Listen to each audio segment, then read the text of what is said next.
bizim ümmətdən olan elm sahiblərindən cavan da olsa, yaşı cavan da olsa, amma ağıllı olanlardan biri padşahların zamanında bir yol kənarında oturur.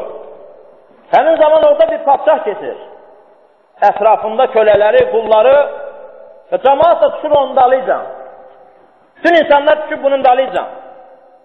Onu təzimləşdirirlər, böyükləşdirirlər. O da təkəbbürlüyündən ilahlıq dərəcəsinə çatdırır özünü. İnsanlar ona hacətlərini istəyirlər, ona yalvarırlar.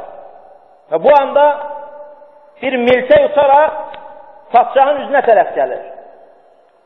Və yanında olanların hamısı başlayır o milçəyi qoylamağa.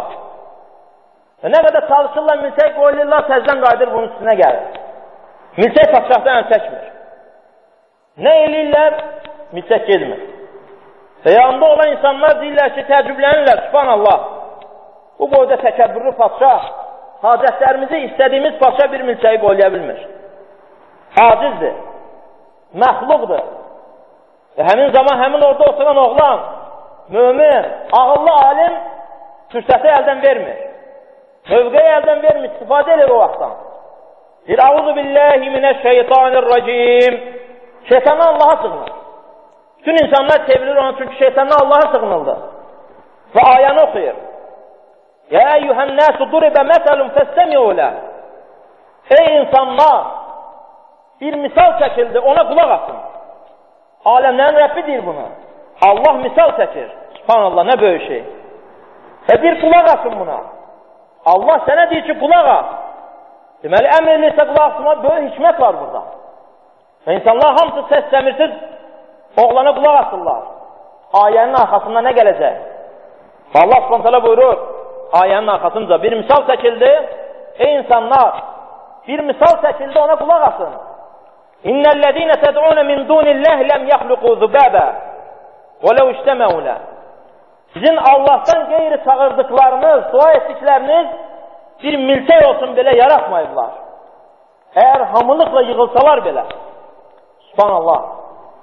Həmin cavan oğlanın mövqeydən, yerdən istifadə eləməyinə bax. İnsanlar bir milçəyi qoylaya bilmirdi padşahdan. Misal çəkir ki, sizin Allahdan qeyrisindən çağırdıqlarınız bir milçək olsun belə yaratmayıblar. Bütün hamısı yığışda belə onun üçün. Bu ayənin axırıncı hissəsi gəlir. Allah s.ə. buyurur ki, وَاِنْ يَسْلُبْهُمُ الذُّبَابُ شَيْئًا لَا يَسْتَنْقِذُوهُ مِنْهُ ضَعْفَ الطَّالِبُ وَالْمَطْلُوبُ.